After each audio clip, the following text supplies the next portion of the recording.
Bom dia, bom dia, bom dia.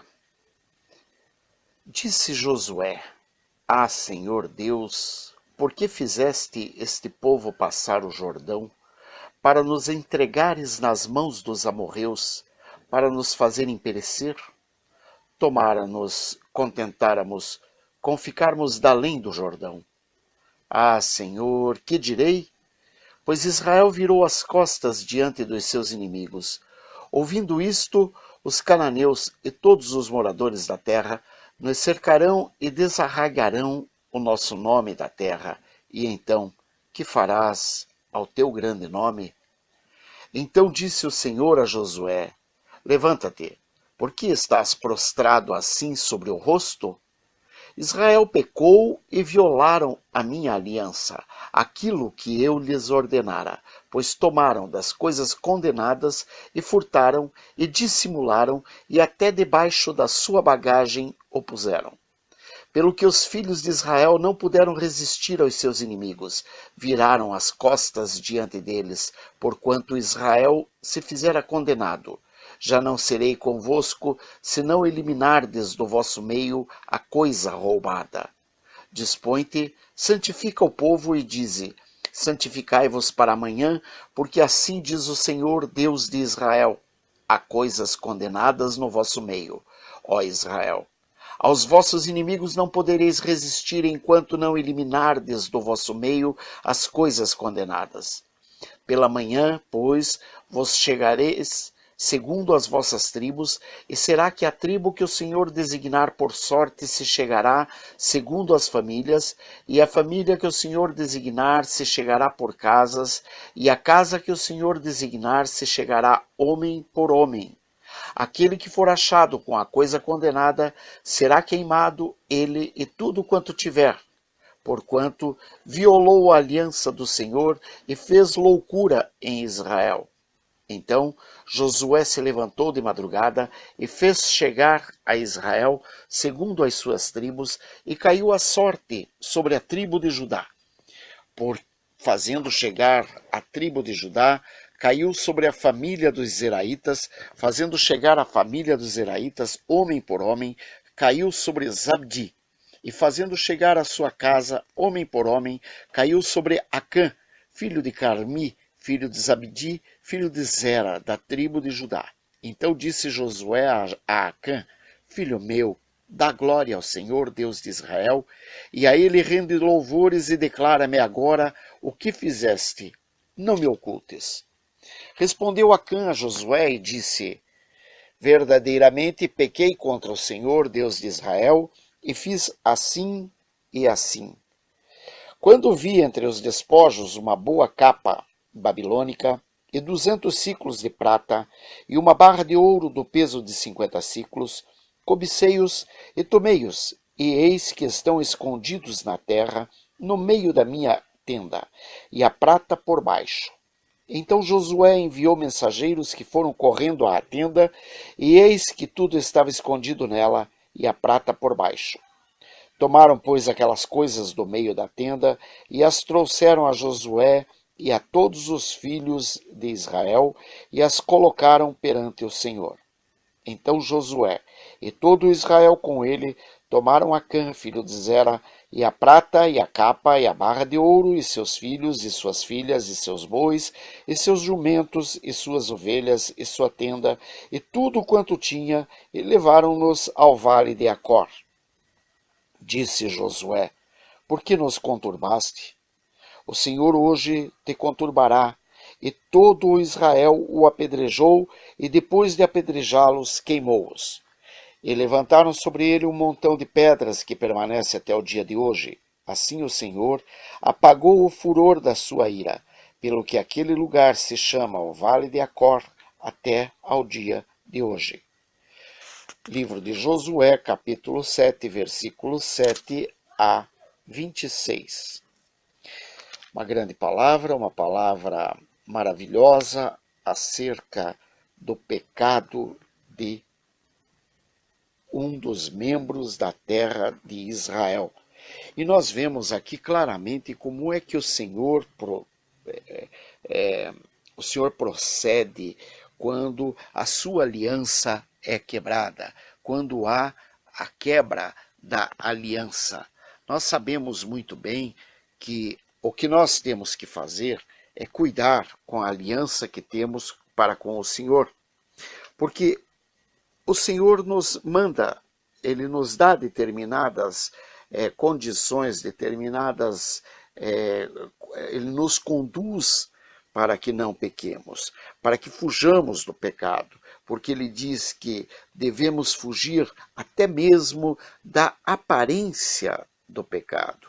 Não é somente do pecado que temos que fugir, mas também da aparência do pecado, porque diz o Senhor, e sabemos muito bem disso, todos nós que somos os herdeiros em Cristo, sabemos que ainda há esperança para Israel. Onde há esperança para Israel? Na fé que temos no nome santo de Jesus, porque sabemos que Ele nos permitindo continuar na fé, é porque Ele próprio provê a nossa salvação, a nossa restauração, a nossa libertação do pecado em que nos encontrarmos.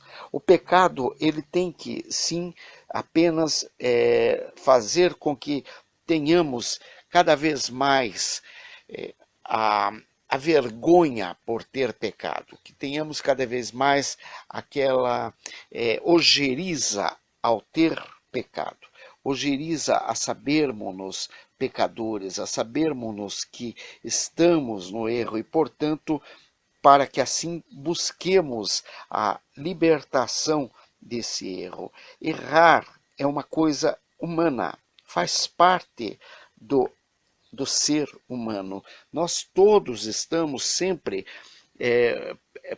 passíveis de cometer atos pecaminosos. Sempre estaremos. Por quê? Porque somos humanos. Só temos que estar sempre buscando, junto a Jesus, a restauração, para que Ele possa corrigir a nossa culpa e interromper a influência que causa dano em nosso organismo. O nosso organismo, nossa mente, o nosso ser, ele fica prejudicado. Por quê? Porque pecamos e porque a gente, estando em pecado, a gente entra em estado de vergonha, a gente tem vergonha às vezes até mesmo de olhar-se no espelho. Então isso vira uma espécie de doença, e essa doença ela tem chance de ser curada. O único problema é que essa cura só pode vir pela fé, através do Espírito Santo de Deus, que derrama sobre nós o espírito de arrependimento, para que assim nós possamos nos humilhar perante Deus, frente a esse pecado que nos leva a tal estado de desespero, de desânimo.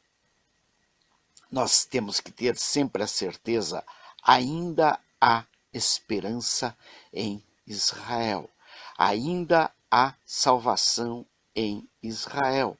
Não adianta a gente achar e acabar muitas vezes tentando desviar as coisas e dizendo que fulano fez um saravá contra mim, ou contra você, ou contra esse, ou contra aquele, e portanto nós estamos assim. Não se trata disso, trata-se apenas do nosso próprio pecado. Qual é o nosso próprio pecado? Eles são inúmeros, às vezes roubo, às vezes mentira, às vezes engano, às vezes drogas, às vezes bebidas, enfim, os pecados dos mais diversos. O que nós temos que fazer? Nós temos que tentar libertarmos-nos disso. Não adianta ousar a culpa do outro. Devemos lembrar que contra Israel não há feitiçaria ou encantamento, ou seja, não adianta fazer nada contra Israel, contra o povo de Deus, contra o povo escolhido, contra aquele que tem a fé em nosso Senhor e Salvador Jesus Cristo, porque Ele não permite de forma alguma que sejamos atacados diretamente pelo inimigo. O inimigo brama em redor, tentando nos tirar, e ele vai conseguir se nós não nos arrependermos de todos os nossos pecados, se nós não nos arrependermos daquilo que realmente e verdadeiramente nos aflige, buscando assim a restauração pelo nome de Cristo. Mesmo grandes santos devem receber com gratidão o conselho e o consolo adequado daqueles que são seus inferiores. Então, ou seja, todos nós estamos sujeitos a pecar, todos nós estamos sujeitos, até mesmo os grandes santos. Portanto, não adianta a gente pegar e se esconder atrás de um véu de santidade, de um véu que faça com que todo mundo imagine que sejamos tão zelosos. Ninguém é tão zeloso. Todos, diz a palavra, todos pecaram e destituídos estão da glória de Deus. Por isso carecemos da misericórdia que está no nome santo de Jesus. Eu clamo a Deus por ti, meu irmão, minha irmã, que Deus te abençoe, que Deus te proteja, que Deus te guarde, que Deus te discipline adequadamente dentro daquilo que você necessita. Mas lembre, não há pecado algum que possa te afastar do nome santo de Jesus.